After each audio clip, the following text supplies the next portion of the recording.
members of the GIBS committee. Well, this event would not be possible without the support of our partners and sponsors. Main sponsor since the beginning of the society 14 years ago, EY.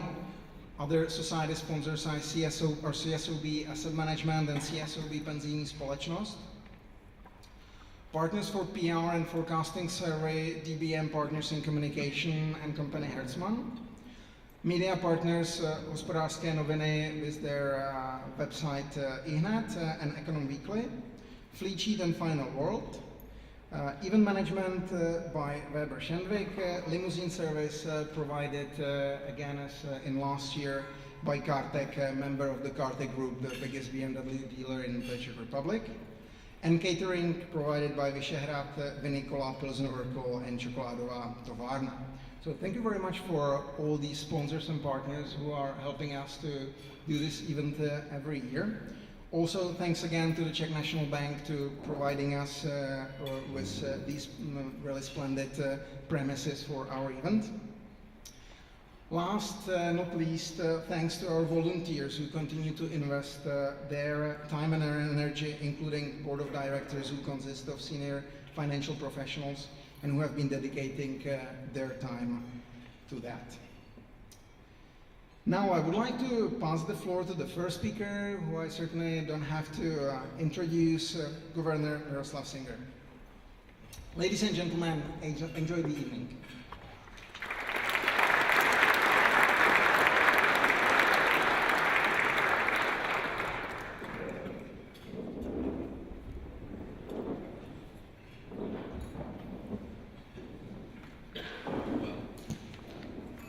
So good evening, everybody.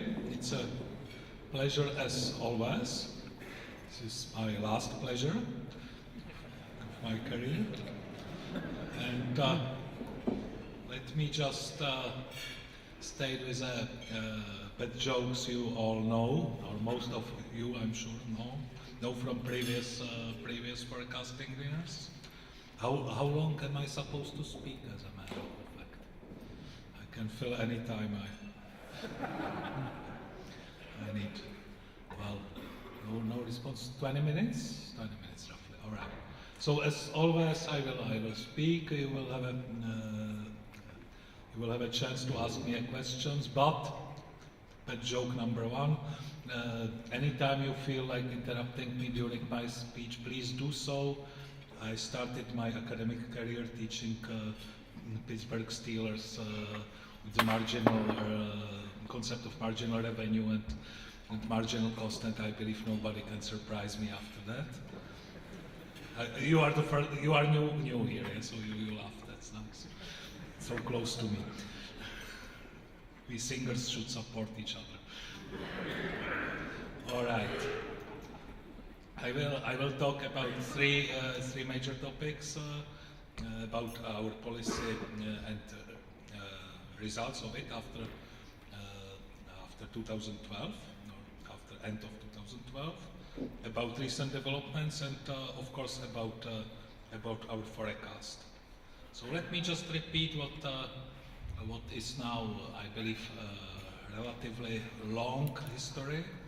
We went to zero rates in 2012. We kept them for a year and intervened verbally, and then we decided to weaken the exchange rate at the edge of what believed and what still believed was beginning of domestic deflation, domestic demand-driven deflationary period.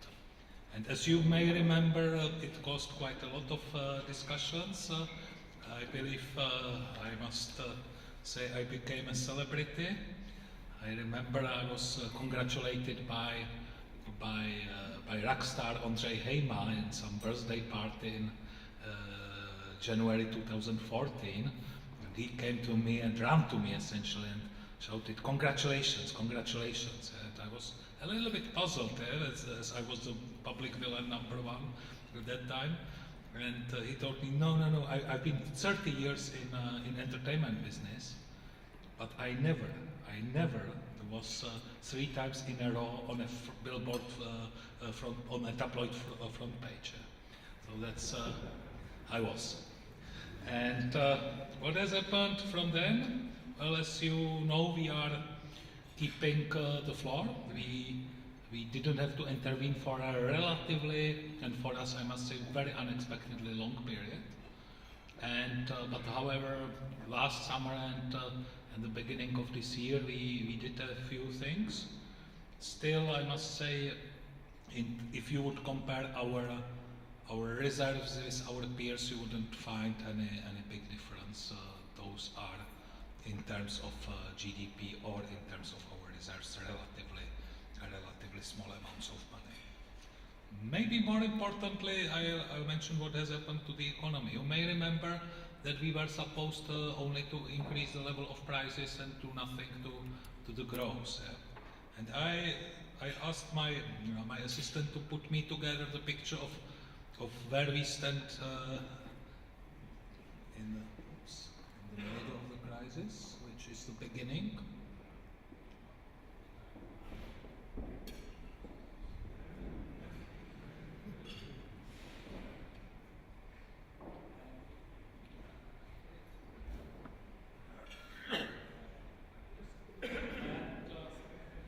And then where we were at around our decision, this was about here. We didn't have a third quarter GDP data yet, so we knew we are somewhere like here.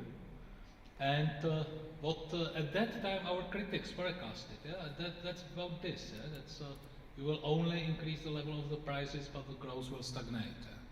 This is what we expected. We expected we will increase the.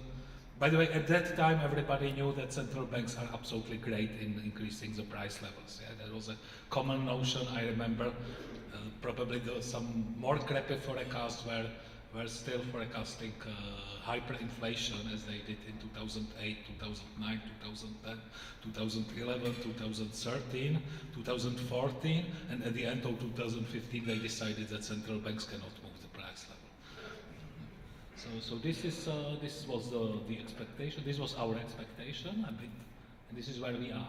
We are in a bit higher growth and even lower inflation than anybody expected at that time. And despite the fact that we are not there, I believe we were somehow closer to reality in 2013 expectations than our critics. It's pretty visible. All right, so now we are in a relatively well-doing economy, which is, by the way, driven by domestic demand mainly, and doesn't need foreign trade that much as it did. But I will get to this. So next slide. All right, and that's just what I just said. We now record today. We got the new first GDP flash for the end of the year. And it is a bit worse than we expected. But saying this, we had two essentially relatively sizable industrial sort of one-shot accidents, both in chess producer and essentially the blowout of major chemical works that stopped them for a few months. And that's probably how the statistical office accounts to this, because keep in mind that today we got a flash. We got sort of first estimate what the estimate is going to be. In terms of what drives the economy up, and I have just mentioned it, keep in mind that before the crisis, the only thing that looked positive was foreign trade, the blue lines. By the way, the weakening of currency didn't buy us any significant advantage in net foreign trade data, because previously, before we moved, foreign trade was showing a wonderful net result, brought by the fact that both imports and exports were falling. And they were falling simply because companies didn't invest. I mean, we had falling investments in 2 years in a row before 2013. So essentially we were in the situation of a business that has a wonderful cash flow because it doesn't invest, doesn't do research, and in a long run loses competitiveness, which was, by the way, illustrated by the fact that our shares of exports within EU were falling down. And now we are first off, foreign trade didn't improve that much as a matter of the fact there are times in which it seems worse in terms of net result. But behind this is the fact that in 2014, I remember the 2014 figures of foreign trade in terms of volumes and exports and imports was in high double-digit numbers, meaning I believe exports were growing by something like 15, imports by 14%. So it was very healthy development. But what drives us up is, of course, the yellow line, gross capital formation, plus red line, household consumption, plus grey round inventories, most of them. So that's quite a nice result. Of course, also the government is in better shape because it can afford it. So that's where we stand. We are getting slow down industrial output growth at the end of last year, but the orders still point to growth. And after this performance, it's still nice. Now I go to my first very favorite measure that is not driven on statistical data. Our statistical office has a habit for many years to ask people, to ask firms, non-financial firms, a simple question: what is your most important constraint? Maybe you don't have any, or it's a financial one, labor, you cannot find material or equipment, or you have insufficient demand. And you see that the demand is still a relatively serious constraint of Czech companies. We see that labor shortages are widening, but believe me, this picture is still uncomparable with a similar picture before the crisis. Yeah, before the crisis, about less than third of firms, I believe, had a lack of demand as a problem, but about 1/5 of them, if I remember correctly, had a labor shortages problem. Also, quite a few firms reported grey area, meaning no problem at all. So we are still a longer way to go out of the woods. Now back to statistical data. We've already seen it. Domestic consumption is up, and retail sales are still very nice, very healthily growing.